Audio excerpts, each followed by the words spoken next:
The redneck philosopher. Very Icelandic, I tell you. Yes. And philosophy, yes. Hi, I'm the redneck philosopher, and today I will be speaking in Icelandic, so hopefully the captions will translate it, but unfortunately this is meant to Iceland and the Icelandic nation. Now, sæl og blessuð.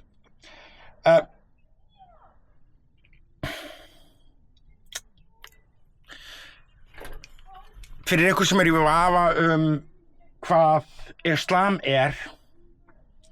þá verðið þið að fletta upp hvernig Kóraninn skrifaður og út af því að það skiptir máli hvenar hlutirnir voru skrifaðir í Kóraninum og hvenar ekki.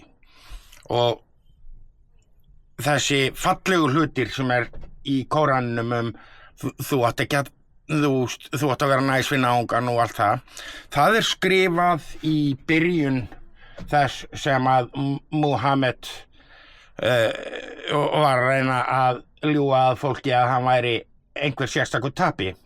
Þetta var bara narsiskur barnaníðingur og skíthæll. Aftur á móti það sem talað the words of the sword eða vers sverðsins, þar sem krafist að drepa allt og alla sem ekki hlýða þeirra túlkun og allur sá viðbjóður, það skrifað seinna, það semst 9.5 og 9.60, bíddu nú aðeins, ég ætla að fá að kíkja á þetta hjá mér, 9.30 fyrirgefum úr Kóraninum, 9.5, 9.30 og 8, man ekki númerið, ég þarf að leita að þessu betur, en það ágætt að lesa textan því að í seinni hlutanum af Kóraninum verður Kóraninn mjög ofbeldisfullur og það skilaboðin sem að Islam á að fylgja samkvæmt lögum Islam og Islam verður ekkert öðruvísi á Íslandi. Þeir eru að fara að ljúga, þeir eru að fara að nota tachika og kidma alveg linnulaust til að ljúga að okkur kafírnum því að við sem að ekki styðjum barnaníðið og allsherjar viðbjóðin sem að Islam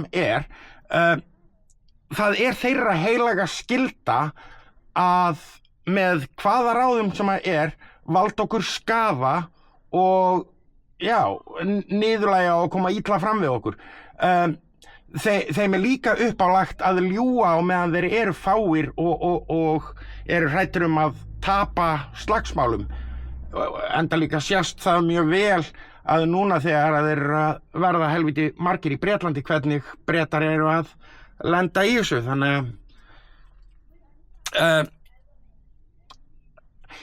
í Gamla testamentinu þá talað það að hinn besti af öllum blekkingarmeisturum sé Satan, en í Kóraninum það Allah.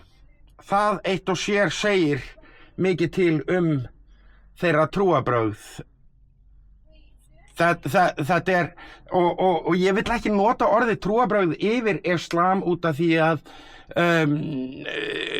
spiritual hugmyndafræðin svo langt fyrir neðan pólitísku aðgerðafræðina sem að í Islam og það er ekki til neitt sem að segist fylgja Islam sem að vill ekki að Islam breiðist út. Nú, ef þú vilt að Islam breiðist út, þá ertu hreint og beint islamisti. Og islamistar eru þeir sem að lesa Kóraninn og líkar við það sem stendur í honum. Ég gleymdi náttúrulega nokkrum hlutum, þannig að þetta svona eftir á sem að vera klippt inn í.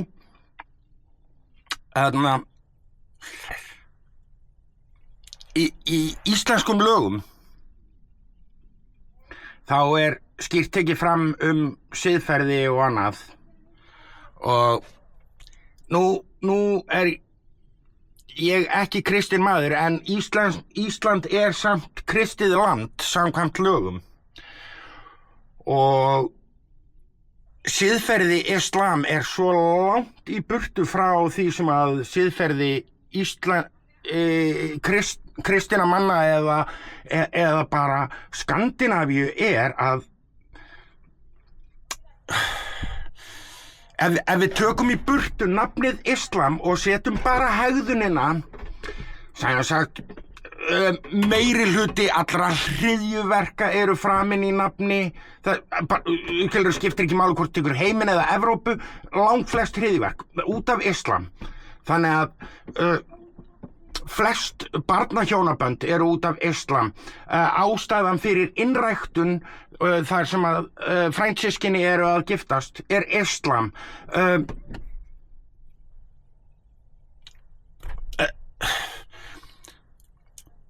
Afganistan var að leyfa þrælahald aftur út af því að það partur af Kóraninum og þrælahald á að vera samkvæmt islam Barnabrúðkaup eru á mörgum stöðum haldin reglulega í Islamic löndum út af því að það allt í lagi að nauðga 9 ára út af því að Múhameð gerði það. Þegar við hugsum sumarlandið eins og ég eða þið hugsið himnaríki þá hugsið einhvern gullfallegan stað þar sem að öllum líður vel. Ekki þar sem þú ert að nauðga litlum börnum út í það óendanlega, en þessi 72 hreinu meyjar, það ekki beint himnaríki fyrir þær. Hvernig himnaríki kvenna í islam? Jú, það að fá að vera ein af hreinu meyjunum hjá eiginmanninum sínum. Það í alvörunni himnaríki? Láta einhvern gamlan kall nauðga þér for eternity? Góð spurning. Og fylgir það allsherjarreglu Íslendinga gott siðferði að samþykkja einstaklinga sem að samþykkja Kóraninn, því að Kóraninn viðbjóður frá A til Ö. Þetta svo ógeðsleg bók, þið verðið að kynna ykkur Kóraninn því að hann ógeðslegur. Takk fyrir það. Well, for those of you that just came to listen to Icelandic and think it was funny, there you go. Anyways, bye.